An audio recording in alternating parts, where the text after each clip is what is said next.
Ou despertava tímido sobre as majestosas montanhas, pintando o céu de tons alaranjados enquanto o grupo de alpinistas aguardava ansioso. Equipamentos meticulosamente checados, mosquetões brilhando sobre a luz matinal. Cada membro ajustava nós, cada membro ajustava os nós com precisão, compartilhando olhares determinados. O líder, experiente e sereno, delineava a estratégia enquanto o vento sussurrava segredos do topo.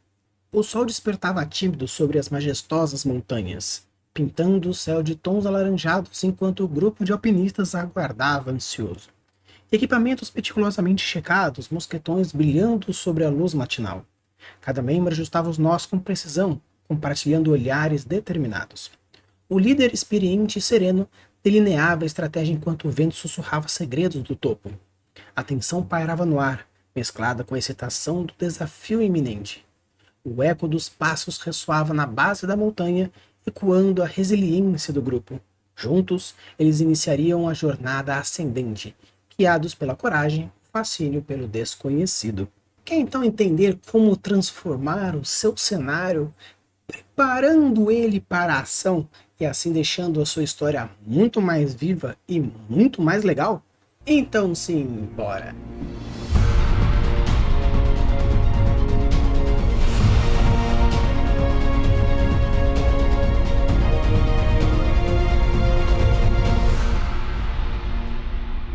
Olá, tudo bem? Aqui é Rafael Campos e hoje nós iremos para o nosso terceiro vídeo falando sobre as funções do espaço. Nós já falamos um pouco sobre o background, que auxilia um pouco na construção de personagem, já falamos um pouco sobre a influência dos personagens, que auxilia na construção do personagem, mesclada com a plot, com o cenário.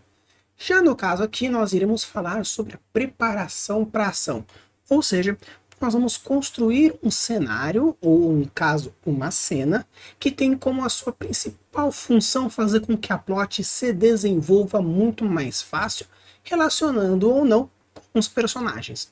Então, quando a gente fala sobre a construção da função do espaço dentro da sua narrativa, você tem que entender que, seja ela qual for a sua função, ela precisa estar junto, estar acoplado com diversas outras coisas. Quando a gente fala sobre a criação de um background, a criação de uma influência, e no caso aqui a preparação para ação, e no caso futuramente para os outros dois tipos de formação de espaço, o objetivo aqui é você construir junto com a coisa. Ou seja, agora que você já tem já uns dois passos, na hora que for construir esse terceiro, você quanto melhor na construção de duas funções ao mesmo tempo, melhor. Você pode fazer um cenário juntamente falando um pouco sobre o background enquanto influencia o personagem. Você pode influenciar o personagem enquanto prepara ele para uma ação. E você pode falar um pouco sobre o background do personagem preparando ele para uma ação. Isso, obviamente, considerando os dois próximos espaços que a gente vai abordar também. Porém, de uma forma geral, quando você descreve alguma localidade de uma maneira um pouco mais direta e profissional, você traz tantos mais informações, deixando com que com certeza se torne algo muito mais imersivo, muito mais interessante, trazendo o máximo de informações possíveis, deixando a história muito mais complexa, não necessariamente difícil, porém mais robusta. Então, para conversar um pouquinho sobre algumas técnicas que deixam a preparação do cenário para uma possível ação muito mais interessante. O primeiro ponto, que é o mais importante, é você entender que o espaço possui uma função técnica. Ou seja, se você vai descrever um local onde vai acontecer, por exemplo, uma corrida, você precisa trazer elementos que mostrem essas possíveis relações com essa corrida. O tipo da pista, o formato da pista, ou outro como, por exemplo, um clima, ou no caso, o tempo que vai acontecer, se vai ser chuvoso, se vai ser no Brasil, se vai ser no deserto, se qual bioma vai ser. Por quê? Quando a gente fala sobre propiciar uma ação, não estamos falando necessariamente de uma ambientação onde eu tenho que trazer o mínimo necessário para conseguir trazer a forma de onde está. Aqui são funções mais práticas, aqui é uma função mais direta. Sabe quando o mestre, por exemplo, ele fala assim, olha, você está aqui numa sala, onde você tem um armário, uma estante e um candelabro? Claro que uma sala não se resume basicamente a uma estante, a uma mesa e um candelabro, mas sim ele já traz quais seriam as possíveis localidades que são mais facilmente acontecer uma interação. Ah, e vai de você querer interagir ou não, ou a ordem que você vai interagir. Então, meio que inconscientemente, quando você está narrando uma localidade com essa função, no caso, propiciar uma ação, você está trazendo as informações mínimas, seja para os personagens, seja para os jogadores, com o objetivo de fazer com que ele haja de alguma forma. Então a descrição é muito mais prática, é muito mais direta dentro dos possíveis localidades ou possíveis ações. Sabe quando a gente pega um desenho antigo, por exemplo, um Dragon Ball, e a gente vê passando na tela todo o cenário, e ali você vê que as pedras estão desenhadas com um pouco mais de detalhe, e futuramente elas irão explodir ou elas irão se mover? É como se realmente estivesse antecipando a ação, antecipando toda essa construção, com o objetivo de deixar muito mais interligado a ação com aquilo que você quer fazer. Então, quando você for propiciar a ação dentro do seu cenário, claro que eu não estou falando para você descrever apenas as localidades ou posicionamentos do local que faz com que vá gerar uma ação, mas sim você já trazer já os pré-informações ou um setup de alguma coisa para você simplesmente já deixar mais claro quando for acontecer uma ação. No caso, vamos pensar, por exemplo, num quarto. Se num quarto vai acontecer, por exemplo, uma invasão de ninjas, é interessante minimamente você, escritor, pensar qual é o layout do quarto para que coisas aconteçam de interessante. Será uma invasão por uma janela, pela porta? Não existe janelas, então a porta é o único ponto. A porta ela é uma porta de madeira, é uma porta de metal, uma porta futurista que abre e desce. Então, você descrever o cenário, colocando então os elementos que são mais importantes para entender e talvez até especular possíveis acontecimentos, é interessante. E com isso você já abre margem para o nosso segundo ponto, que é a construção de foreshadowings, arma de Chekhovs e red herrings. O que é interessante quando você vai descrever uma localidade focado na preparação da ação, você pode preparar uma ação que vai acontecer, que pode acontecer, ou que provavelmente vai acontecer. Ou seja, a ação ela pode acontecer com 100% de certeza, com 50% de certeza ou com 25% de certeza. Então, considerando essas possibilidades, é interessante você colocar então algumas informações no espaço para gerar esse tipo de talvez investigação ou trabalho mental. Se você coloca uma arma de Chekhov, ou seja, coloca um elemento naquele cenário que fatalmente será uma sementinha que vai ser colocado lá para frente, de uma forma mais direta, como algo assim, uma arma que foi colocada ali, o foco da cena naquela arma, porque ela vai ser usada logo então. Você pode utilizar aquela arma como futuramente um foreshadowing, ou seja, vai ser usado um pouco mais para frente. Ou você pode usar como Red Herring, onde aquela arma não tem uma função de realmente ter uma questão direta, mas sim fazer você pensar que aquilo é alguma coisa para você ser puxado o tapete depois. O Red Herring tem essa função de mentira, com o objetivo de enganar você para levar para um outro ponto, fazer com que você seja meio que levado para um lado numa investigação, num pensamento, numa linha, para depois ser surpreendido num outro ponto. Então, quando você for construir o seu cenário, principalmente quando for o objetivo de preparar uma ação, que é o episódio de hoje, você entender quais são os elementos que você pode interagir, no caso você esteja falando, por exemplo, de uma descrição de cenário, no caso, por exemplo, de uma campanha, colocar os elementos onde você vai colocar pontos que são, no caso, armas de Chekhovs, podem ser uns foreshadowings, pode ser uns red herrings, ou pode ser simplesmente um gatilho de ancoragem de movimento, que é o nosso terceiro ponto. Uma ancoragem de movimento serve para você guiar a narrativa para aquilo que está fazendo. Lembra que eu falei para vocês que quando a gente fala sobre o background, é a interação do personagem com o personagem propriamente dito. Quando a gente fala sobre influência, a relação do personagem com o cenário.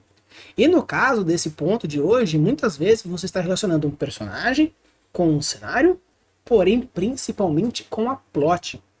Então, quando você faz uma ancoragem de movimento, seria o seguinte: você deixar muito mais claro, pelo menos para os jogadores ou para os leitores, que o personagem precisa fazer isso. Por quê? Você está levantando a lanterna para essa situação. Você pode levantar a lanterna de uma maneira um pouco mais, que a gente chama de gatilho da estranheza, onde, gente, isso é estranho, com certeza é estranho, mas o personagem também acha estranho, porém eu vou fazer de tudo para que você fale, ó, é estranho, mas ele é obrigatoriamente estranho. Ou você pode fazer o levantar a lanterna com o objetivo de encaminhar a lógica de pensamento para aquilo que você quer fazer. Eu quero construir uma ação onde eu vou passar por esse caminho, fazer essa situação, porque tal coisa vai acontecer e com isso eu desenvolvo. Então, quando você cria essa ancoragem de movimento, seria você criar um certo gatilho de curiosidade no jogador, caso você esteja mestrando, ou gerar um gatilho de antecipação no leitor, porque você sabe que o personagem provavelmente vai fazer aquilo. Porque você está dando foco num local, num objeto, numa situação que vai gerar um movimento. Então é interessante que quando você vai construir uma história, principalmente no quesito do flow narrativo, no caso que ele está falando, né, na transcrição da história, você entender que quando nós pensamos num cenário com o objetivo de fazer com que a história aconteça, que a história tenha uma fluidez, você precisa criar esses elementos, pensar nesses elementos que são interagíveis, para que assim você consiga fazer algo acontecer. Claro, como eu falei, existem diversas formas de você abordar. Você pode colocar foco, você pode colocar elementos, você pode preparar a ação, você pode fazer esse flow dessa âncora de movimento. Então, o interessante é quando você for construir o seu cenário, principalmente entender que é um cenário vivo, a história continua e por isso você precisa que uma ação aconteça. Então, um outro ponto interessante é você realmente usar o movimento acontecendo. Quando a gente fala sobre preparar para uma ação, não necessariamente o ambiente ele está estático. Muitas vezes um ambiente dinâmico ele interage diretamente com o ambiente por si só, mas também interage com os personagens de diversas formas. Então você criar situações onde o personagem pode interagir com o ambiente, falando, olha, então, o candelabro, a pilastra, a mochila, não sei o quê, beleza. Porém, você pode criar elementos que vão fazer com que o ambiente interaja com o personagem, o ambiente interaja com o jogador. Aqui você tem o quê?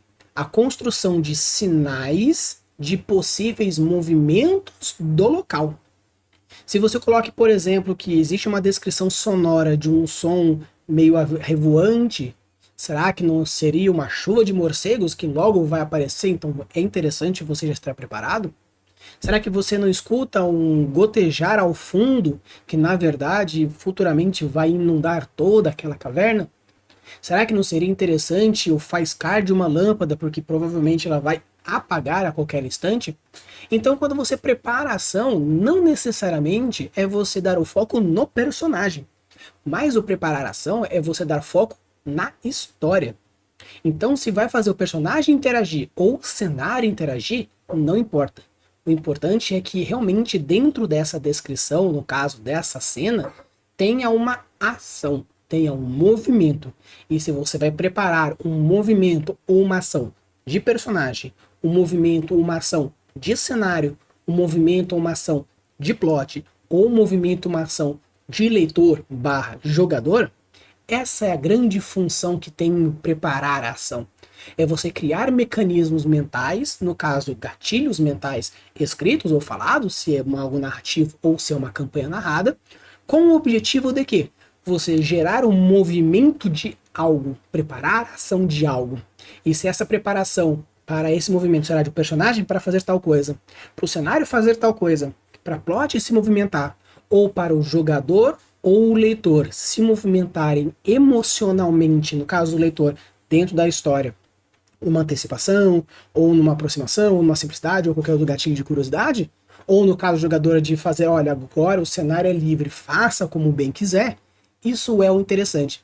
É você trazer elementos, seja eles narrativos, seja eles mecânicos, seja eles de objetos ou descritivos, com o maior objetivo de fazer com que uma ação aconteça e com isso a história siga para frente. Então, pessoal, esse aqui é o meu vídeo falando sobre preparação da ação. Ele é um pouco mais curto porque ele é um pouco mais pontual e mais prático. Então, se por acaso você está gostando dessa série, deixa o like, se inscreve no canal. Ainda tem mais 2 episódios falando sobre a função do cenário com um objetivo mais narrativo de história. Depois a gente vai ter as funções do espaço mais voltados no quesito de construção de world building. O espaço focado na cultura, o espaço focado na sociedade, o espaço focado em diversas outras funções. Beleza? Então, deixa o like, se inscreve no canal, compartilha com seus amigos e não se esqueça que nós temos tanto o nosso Catarse, que para ajudar o nosso canal a crescer mais ainda, quanto também o nosso concurso de criaturas fantásticas, que lá no vídeo de apresentação eu deixei lá no canal o vídeo principal falando um pouco mais desse concurso, e com isso fica mais fácil de vocês entenderem e assim também poder participar. Use a boa das suas criações e deixe os mundos cada vez mais incríveis. Valeu!